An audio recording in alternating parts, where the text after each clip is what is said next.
You are listening to I Am Refocused Radio with your host, Shamaya Reed. This show is designed to inspire you to live your purpose and regain your focus. And now, here's your host, Shamaya Reed. Welcome to I Am Refocused Radio once again. We are here today, and just like any other time, we have another show lineup for y'all. Today, we have an honor talking to our special guest, Kathi Lockwood. She's a woman who has a life story that reads like a novel. When it comes to resilience, when it comes to hope, and when it comes to divine inspiration, she has all of that. She is going to share with us not just her background, her professional background, but she's also an educator, a mother, a grandmother, and children's book author who really dives in deeply in creating a lot of amazing content for you to enjoy. So first and foremost, I want to say to Kathi, how are you doing today? And appreciate your time. I am well, and thank you very much for inviting me. I appreciate that. When you look at your background, what got you excited for writing and writing books? Because that is something that you don't just be like, let's turn on the light switch and I just do it one day. You gotta have to plan out a little bit. So what was your process like? Well, it was all inspired by my life.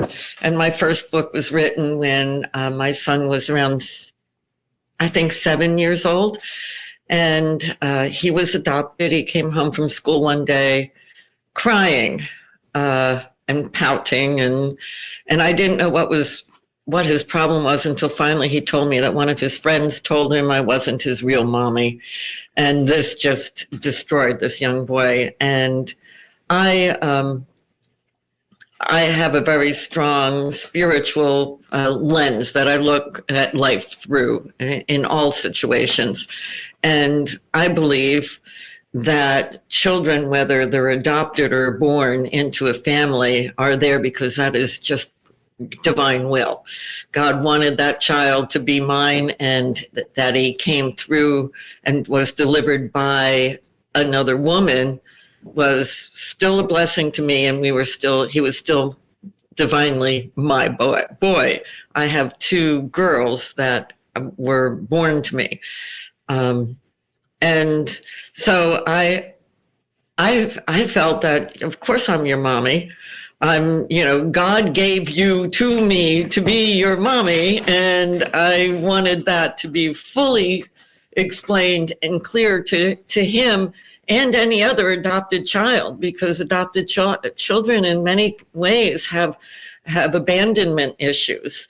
And I've learned a lot more about that over the years, because my first book was probably 25 or 30 years ago.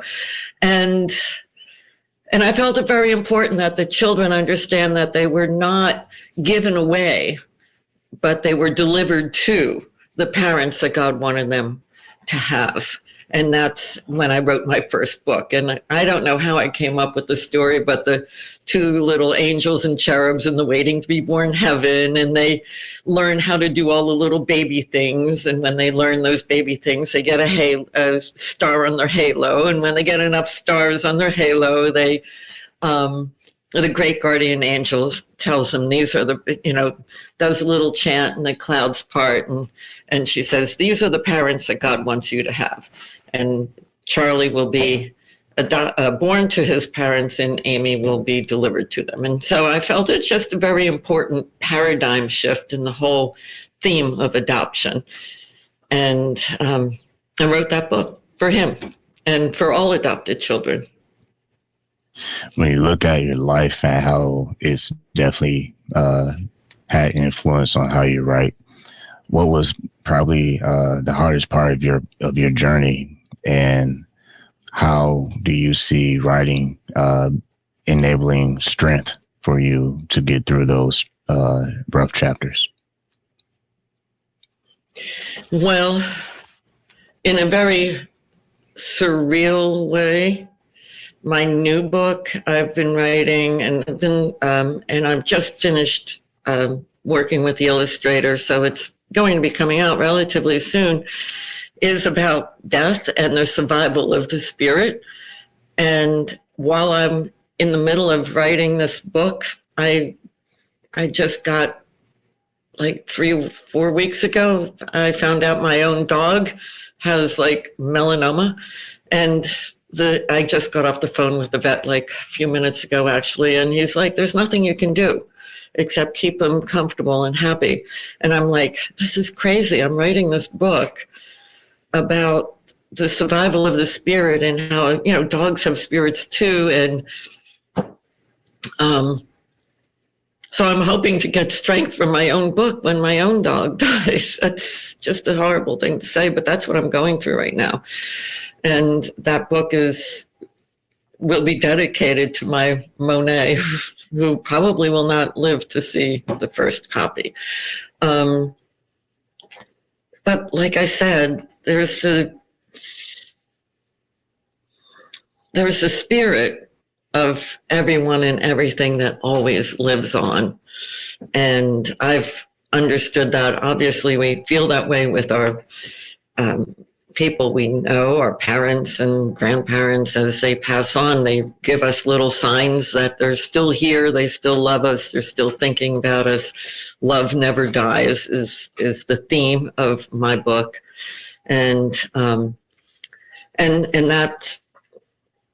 that's actually what my mother told me right after she died. I just talked to her and she said, oh, first thing, love never dies. And so it's a serious issue, death. I mean, my husband, as you might have seen in my bio, was killed one day just crossing the street and left me with 3, preteen and almost teen kids. And that was, again, a very tough thing, but still to this day, that was 22 years ago. And to this day, I know that he has disappeared, but he has never died. So I just believe that. And I see signs of it. Doesn't bring him back, but I do feel comfort from knowing that he's around, watching over the children when I can't.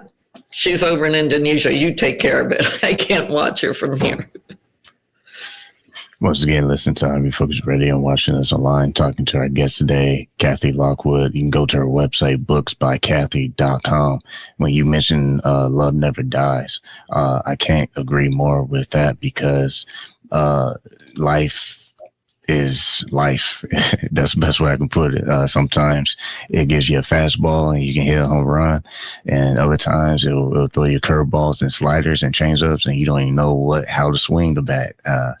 When you get in those moments, though, when life, not to be cliche, throws you lemons, you have to make some lemonade, make the best of it. What are some of the things that you're able to find comfort? Because I noticed you have a lot with connection to the spiritual side, and that brings comfort and memories. But outside of that, what else do you find also gives you that comfort and drive to say, this might be a rough patch, I might be going through it right now, but there's some bigger stuff to worry about than this small little piece of the chapter?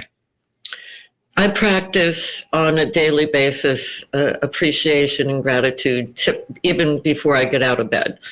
Sometimes going through the worst of my times, I would just lie there and say, okay, I'm grateful that, the leaves are such a beautiful green, and whatever I could think of to appreciate. I've always felt that appreciation is the secret to happiness, because when you're in a state of appreciation, you're happy about something, whatever it is. You have that feeling of joy about something when you appreciate. So I think appreciation is the secret to happiness. And when I'm at my lowest points, I do remind myself of that, and then I practice exercises to get myself into a state of appreciation so I can feel better about whatever is going on. We all do. You've been able to study both education and ministry. When you think about how divine speaks through our lives, through experiences, was some powerful moments where you're like, wow, this must be a sign that things are going to be okay. And, not only am I going to be able to continue my journey in life, but I'm going to continue to thrive and keep pushing forward no matter what circumstance come my way. Well, I'll tell you a story about when my mother died. I talked about how I talked to her after she died, but it took me a couple months because I meditate regularly, and while I was meditating, I would speak to her, and I would feel that she was speaking to me. And a whole year went by. And then one day I was vacationing in Ocean City, New Jersey, and that's where my mother had lived before she passed.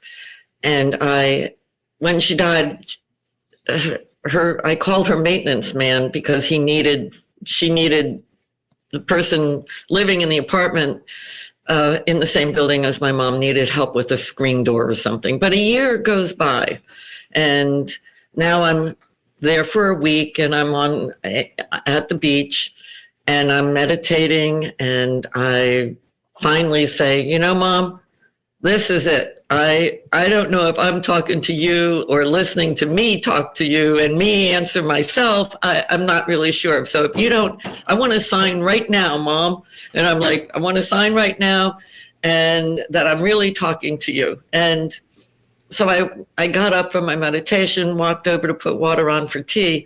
And before the water boiled, my husband, who was on the front porch, started calling me, Kathleen Lockwood, is Kathleen Lockwood here? And I'm like, why is he doing this? So silly, he knows I'm inside. And I go outside, and there, standing outside the door of the porch, was my mother's maintenance man. And I was floored, but she somehow got him there at that moment, 14 months after I made a phone call and never heard from him again. And he just decided that day to go fix the door. And the woman said, well, you want to see Kathy? She's over there. And then he walked over, and then he ran across town to come look for me. And those are the things that, it just makes me fully understand that, the spirit lives on, love lives on. And that's such an important concept because there's so much tragedy in the world. And I'd like to think that there is some way that we don't have to be as devastated by it as it seems that we are. I mean, granted, we are, but then there's a way out. There's a way out. And two, I would add how you choose to look at things, how we choose to react to certain things. It kind of reveals what we're made up with. And if we don't like it, well, we have chance, we have air in our lungs to shift directions. But at the end of the day, whatever is going on the outer world, whatever is going on up here, you have to make those choices. And those sometimes are easy choices, and sometimes it takes a little bit more. Well, let's make that our decision choice. For you, as a writer, I mean, it's not easy to just write, and then publish. It feels easy. Everyone will be doing it. Obviously, not everyone's doing it. And plus, the readers will tell you if they're not feeling it. So when you look at the process of how you have to write and organize your thoughts and the chapters, I mean, you're talking about fatigue and, some fire going on in the mind, because it's like at some point you're gonna have to take a break. So right. When you look at the process of just trying to organize your writing, how do you keep that balance of not allowing distractions to cloud what you're trying to produce?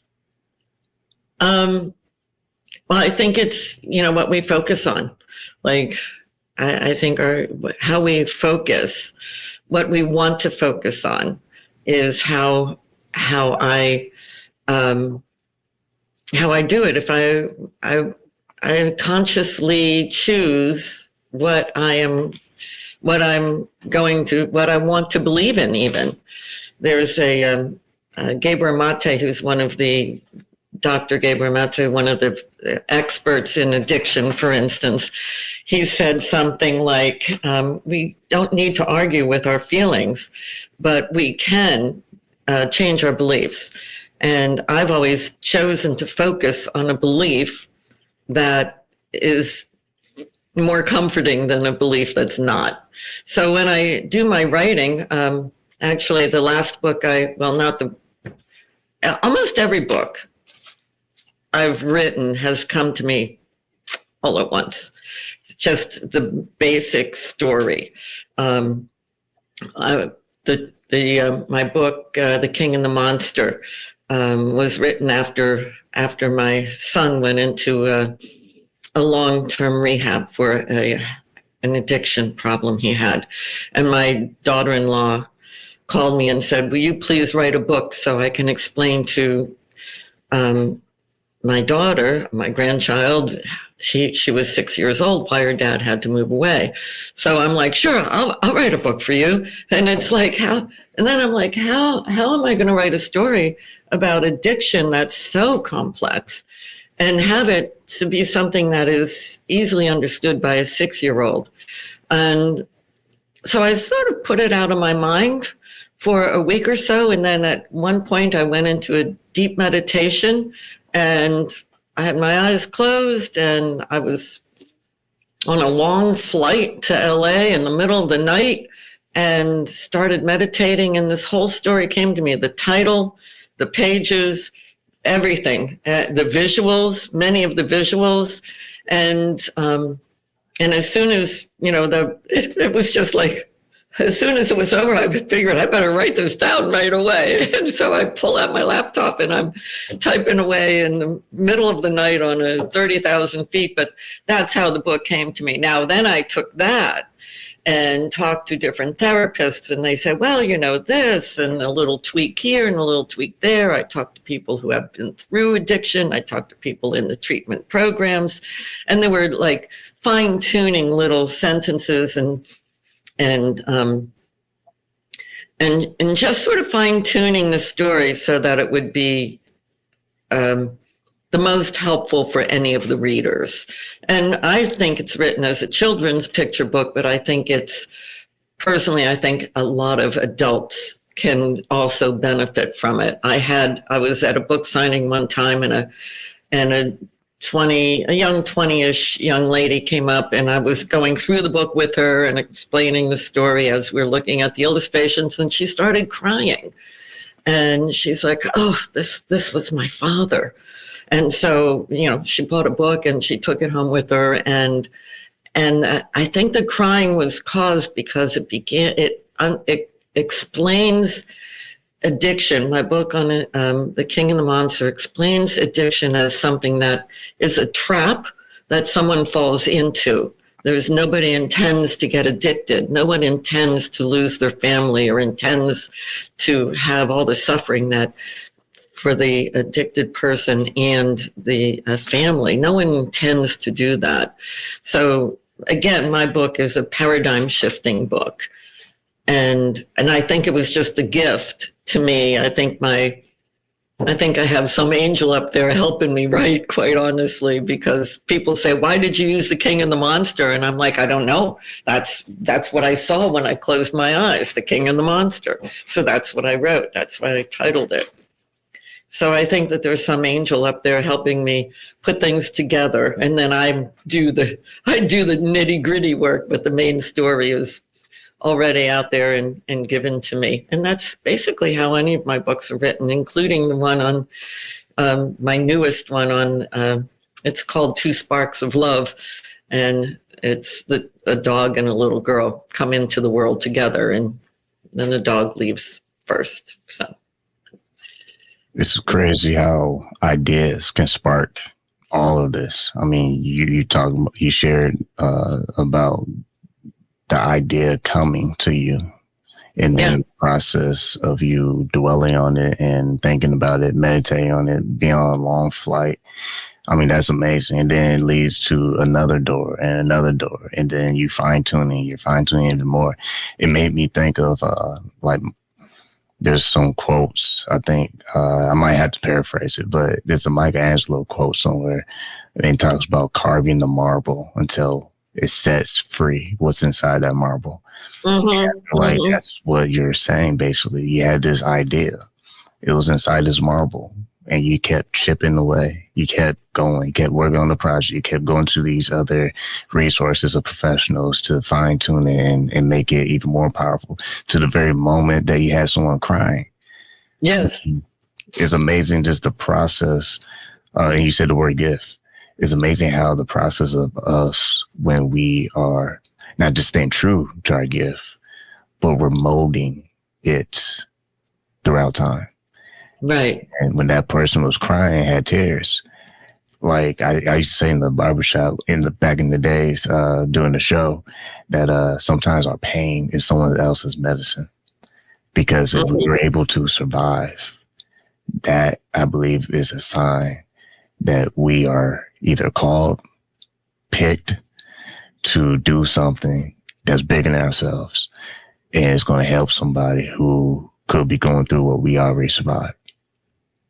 Well, I think that's like one of the most beautiful things I've heard recently. And that is so true, because when you are going through some kind of pain, you want to find some reason or why is this? Why do I have to feel this? Why am I going through this right now?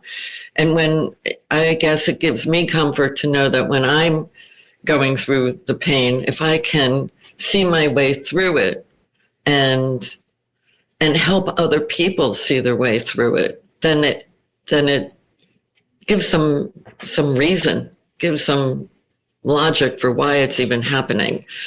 So there's always, make lemon out of lemonade or lemonade out of lemons or whatever. But I think we're here as a one unified humanity, and everything that we can do to help another is helping ourselves and the other. When we look at ourselves, when we help someone else, we're helping ourselves. When we help ourselves, we're helping somebody else.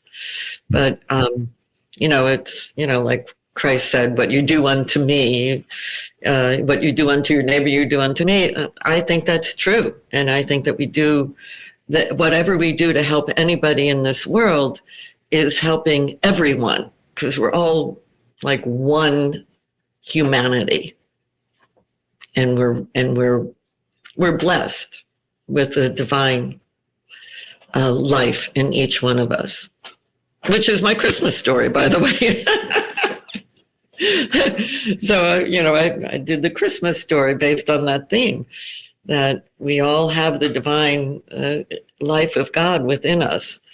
And when we can witness that in someone else, then we witness it through our own eyes, of our own divine eyes, see the divinity in the others.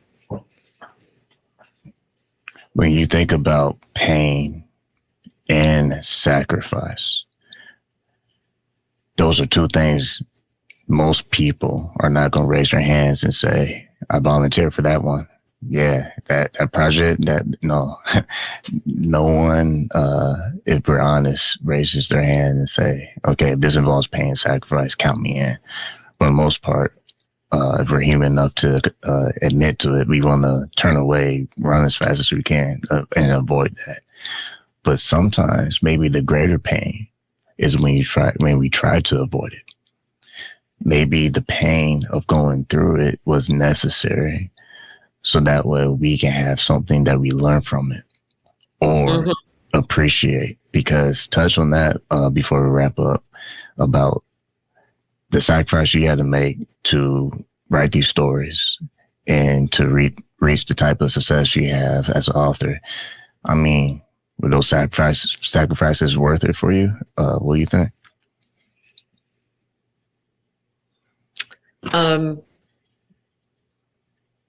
I don't think you can live a life without experiencing those things. And it isn't a choice. It's just the way it goes. So I think that for me, helping other people through some of the trauma that I've already been through is it gives me peace and gives me a sense of comfort, and I think I'm coming up with the word grace, but grace is shared. When we experience grace and we share grace, then it's a beautiful thing. So I wouldn't choose to do those things, to have my son be so sad over his adoption or my husband dying or whatever the sadness is, but I wouldn't choose them. But once they are there and I have to work my way through them, maybe I can help someone else work their way through them. And that's what gives me a sense of peace and comfort. Well, if you want some peace and comfort, you need to listen to the show again. This is a good episode to share with someone who might be needing some kind of encouragement or just want something to feel nice and warm, because this was a great warm conversation. And I feel like people will definitely appreciate your work and where you're coming from. Because I feel like a lot of times how we approach what we're doing in life, but most importantly, where we're coming from with it. If we come from a point of grace, if you will, if we come from a point of resilience, of I'm never going to quit, there's something powerful when you have that kind of approach. I just had a conversation before we hopped on with your conversation today. And when we think about how we sometimes get into these traps, sometimes it could be the best thing that ever happened to a person, not necessarily the worst. Because again, how you respond in those situations defines you. Mm-hmm. Not necessarily the issue. The issue can be a tool to stretch you. But exactly. If you don't have a good source that you're coming from, it might tear you completely apart. But again, how you choose to react is the defining moment. Absolutely. And it is a choice. It is a choice. It may seem like there's not a choice, but there's always a choice how you react, how you respond to what happens. And it's your response that gives it power or not. Well, once again, you've been listening to Refocused Radio and watching us online. Just like always, you can find all our shows on our website, refocusedradio.com. We've been talking to our guest, Kathi Lockwood. Go to her website, booksbykathi.com. If you have anything you want to tease for our audience, if you have some teasers that you might be able to preview with us in the future for projects, what's some things that you have cooking? Well, the one that I mentioned about the two spirits coming into the world together, they're chatting with each other as they leave the source of all light and love. And they decide, let's be friends. And they were both born into the same home. And one was born a puppy and one was born a little girl. And they grow up together. And then the puppy dies. And the little girl starts she has to find a way, and it's her choice. She's like crying, and then she says, Sparky wouldn't want me to cry all the time. What can I do to make myself feel better?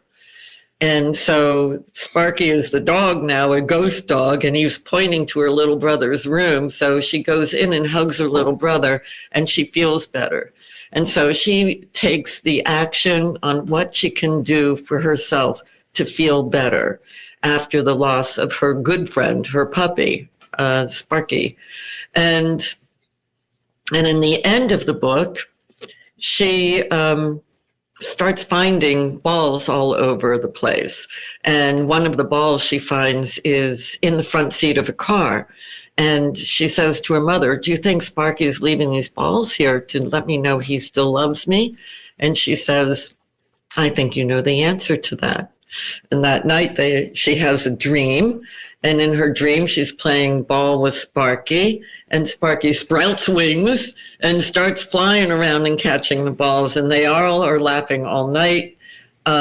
because now in this new life of Sparky's, he can do more. He can fly. And the last page of the book illustrates, basically, I guess you'd call it the circle of life, because this little girl, she has Sparky, who's already passed. She has more sparks of light coming to her in the future, more friends and husband and children, and all of her future loves coming to her, and all of the past loves that she's lost are still there. So the longer we live our life, the greater our love is, because we never lose all the love that we've always had, and there's always a new love coming towards us, and with new friends and family and babies and puppies. So that's my new book, and it will be out and it's called Two Sparks of Love, and it will be out probably in about 2 months now or less. Well, if you want to keep tabs on what she's doing, go to Kathi's website, booksbykathi.com. You can find out all the information that she has available, support her books from the past, present, and future. Like always, want to say to you, always to our guests, thank you for your time. And thank you. It's been a delight speaking to you. You're a wonderful man.